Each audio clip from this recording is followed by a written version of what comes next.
Арча Бешик жаңы конушундагы Жайыл Баатыр көчөсүнүн Чортеков менен Алыкулов көчөлөрүнө чейинки бөлүгү толук курулуп ишке кирди. 3 чакырымга чукул магистралдык жол Сокулук районунун айылдарына чыгат. Конуш тургундары бир канча жылдан бери жол боюнча шаардык мэрияга кайрылып убара тартышкан. Жол чыгыш батышты көздөй өзүнчө багытта курулуп, ар биринин туурасы 12 метрлик стандартка жооп берет. Андан сырткары жөө жүргүнчүлөрү үчүн өзүнчө тротуар каралган. Февралда башталган курулуш иштери октябрда аяктады. Ленин районунда мындан сырткары да бир нече көчөлөрдү толук ачып, чоң көчөлөргө кошуу иштери уланууда. Жолдун ишке кириши менен жаңы конушка каттаган бир нече маршруттук каттамдарга да ыңгайлуу шарт түзүлдү. Буюрса ушинтип ачып берсек, жолдорду жазай берсек, автобусубуз, биринчи автобустарыбыз мен кече күнү эле тактадым.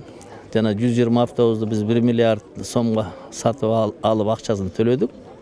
Бул шаардын бюджетинен. Муну тактап айтып коеюн. Эч кандай башка бюджеттен келгенде шаардын бюджетинен биз 1 миллиард сом бөлүп, бул жана проекттен тышкары алып аткан автобусубуз. Себеби ошо проекттен ала турган автобустар 4-5 жылдан бери созулуп кетти. Биз муну эртерээк ушу жылдын аягына чейин 120 автобус, жакшы автобустар келет.